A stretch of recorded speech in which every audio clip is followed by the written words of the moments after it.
Finally, we are doing my top 10 board games of all time here on the channel. And I thought I would dress for the occasion because this concludes our top 50 board games. If you want to see numbers 30 to 11, they're right here on YouTube. Go watch them before you watch this.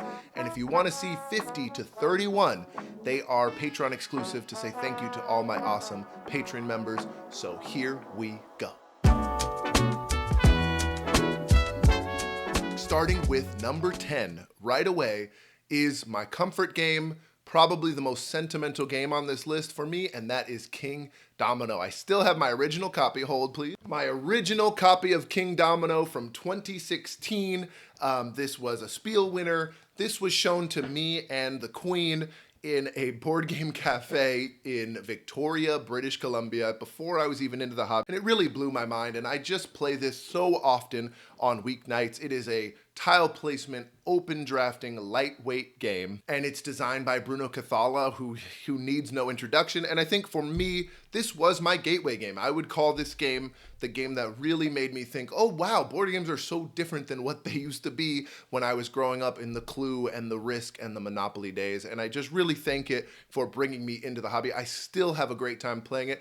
I always think it has like a fresh take on drafting, building your own board in front of you, hate drafting, all those things. This is absolutely my gateway game, and I will always love it for me. It might be the most out of place on this list compared to other creators, but I don't care because this is a special game to me. King Domino is my number 10.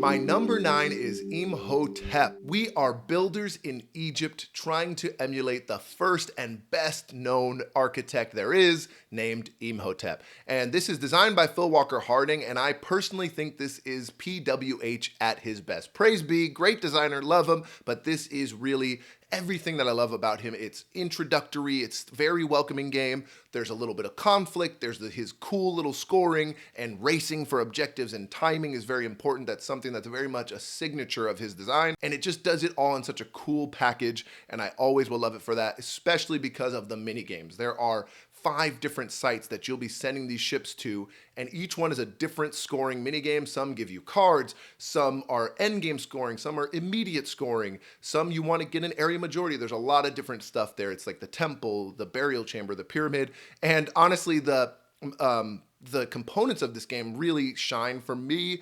There's these huge chunky cubes. They have a gray player color, which I'm always a sucker for, and the cool thing about it for my story was, personally, I was looking for a game that had more interaction. In the beginning of the hobby for me, the first few games that came up that I started liking were kind of multiplayer solitaire. And again, when you've only played like big box games, that's really refreshing. But then at a certain point, I was like, man, I want some more interaction. And I was intentionally looking for a game that did that. And Imhotep does that. You can completely sail an opponent's ship with none of your stones on it and send it somewhere that's not going to score a lot of points for them. And I just really liked that. And it was the first game that I really was like, oh, there's some interaction, but it's still a lightweight game.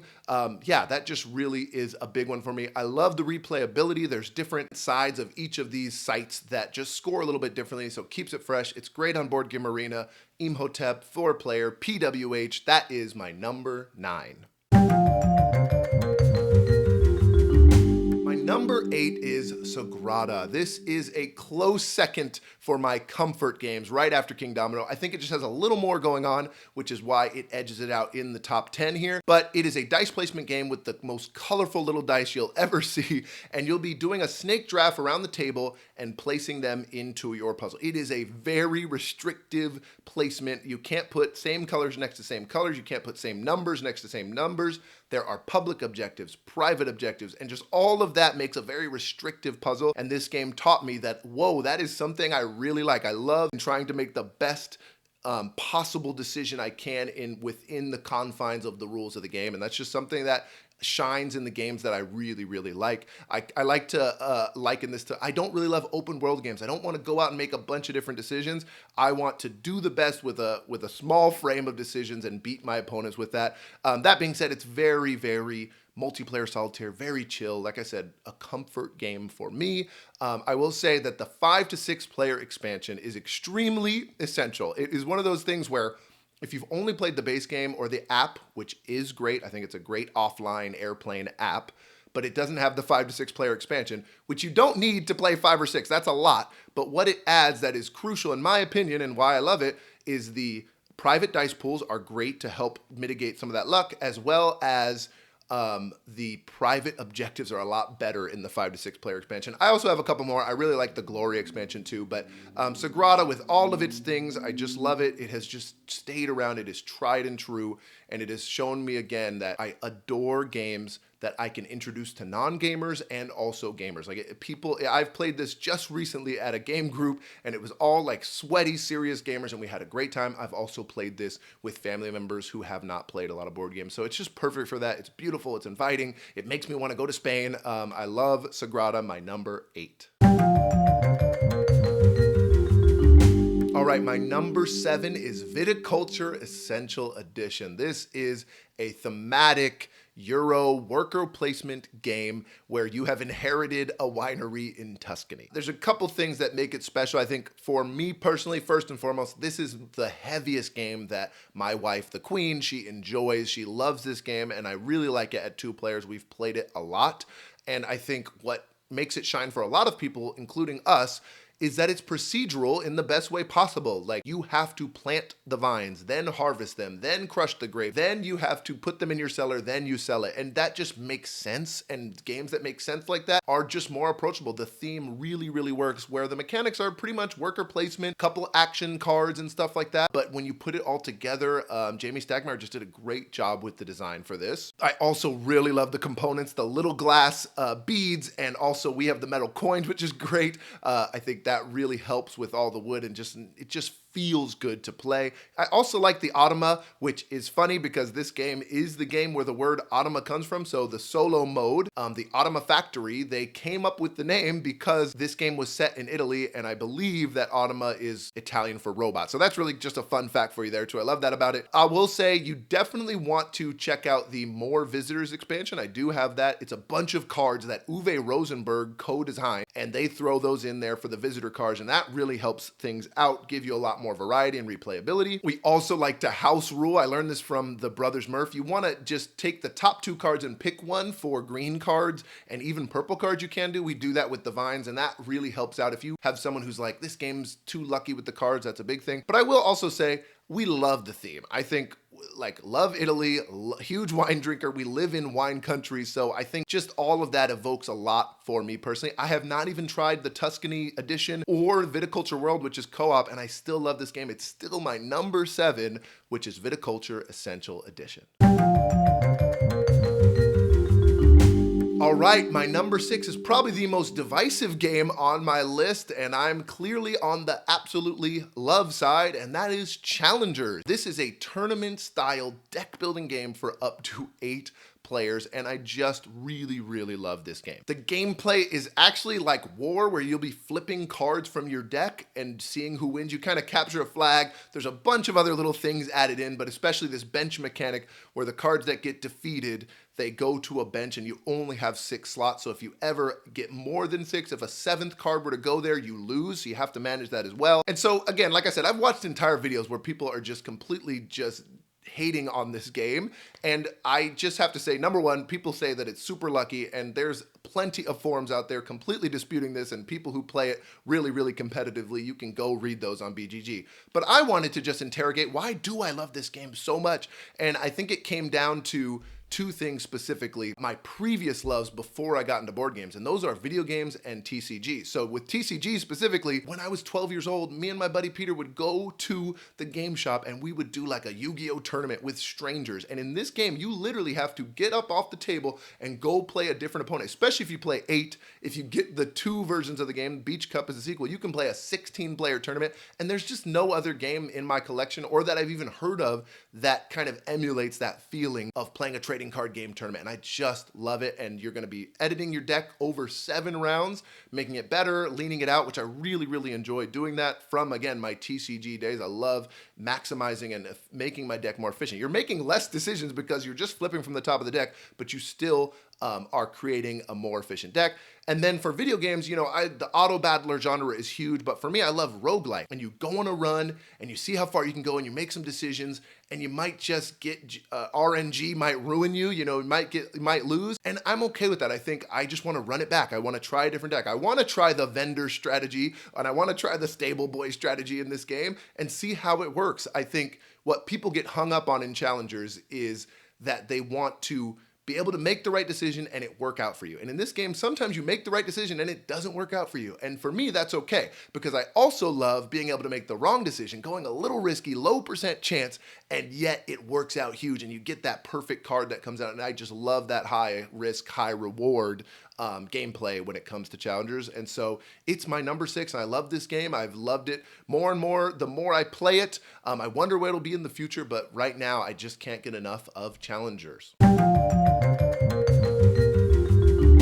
All right, my number 5 is Castles of Burgundy. This is a legendary game. People love this. It is a dice placement point salad game and the most widely loved game by Stefan Feld. For me, it is crazy because it's the oldest game on my top 10, but also the game I played for the first time most recently, Dice Tower West 2024. So just about a year ago, first time, and I immediately went and backed the reprint. I have the beautiful deluxe edition. I love it. Got it in the fall. And between March and getting it in like November or so, I spam this game on Board Game Arena. So much replayability, so many different strategies. And it blows my mind how much you can play this and it just doesn't feel the same every time. Different boards, different decisions. It is another prime example of like that blend of luck and strategy that I love. He took dice and made them really strategic. Like, it's called input randomness. You roll the dice and then make a decision based on the outcome instead of choosing what you want to do and then rolling the dice, and then you whiff, which happens in a lot of older board games as well. It's just incredible. I really love the special edition, but even on Board Game Arena with the ugly old edition, it is an incredible game, so well designed. I want to try all the other Felds because of this, but Castles of Burgundy is my number 5.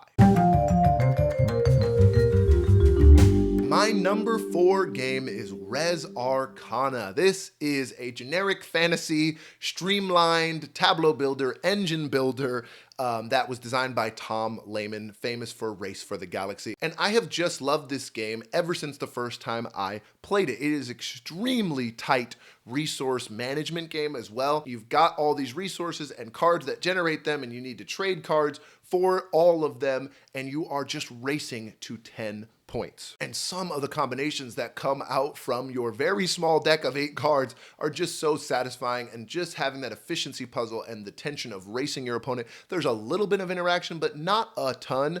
And it's obviously really great at 2 players. I like it at 3, but it's just an incredible engine builder, which is, again, something you're noticing in my list, that I just love building out something and getting more and more as the game goes on.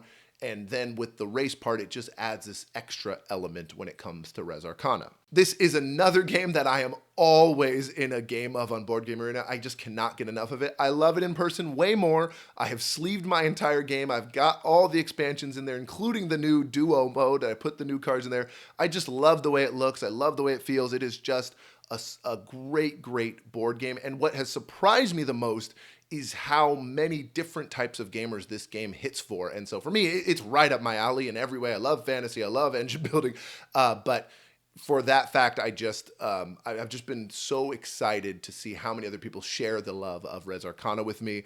There are 2 ways to play. There's random, where you just get a deck of 8 cards, pick a mage, and do the best with what you got. I think that's a great way to play. I love it, especially with newer players. My preferred way to play it is with the draft, after you have played it a few times, and only because I have friends too who take it seriously, and sometimes you get that Exodia combination, and it's just completely unfair for the other player if you're both experienced. I like both ways, but my preferred way is to draft. So if you haven't tried the draft version and you've only played it random and you feel like it's lucky somehow, definitely give a try on draft. It's just simply a strong design from Lehman here. And I do think the theming can seem generic, but there's more to it than people give it credit for. The Dwarven Pickaxe, for example, you trade out the red resource, which is like fire and earth combined to make gold. And that just kind of makes sense. If you have a dwarven pickaxe, you're going to be mining for gold. And there's a lot of examples like that. And I just really, really enjoy it. I've always had a good time with it, and I bring it with me to conventions all the time. So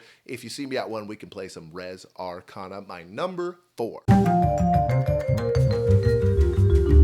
All right, we have made it to the top 3, and my number 3 favorite game of all time is Arc Nova. This is the heaviest game on my list at like a 3.78 weight on Board Game Geek, and it often gets compared to Terraforming Mars because it is a long game. It's got BDE, also known as Big Deck Energy, a big giant stack of cards, lots of different tags. In this game, it's the species or the countries or continents that the animals come from.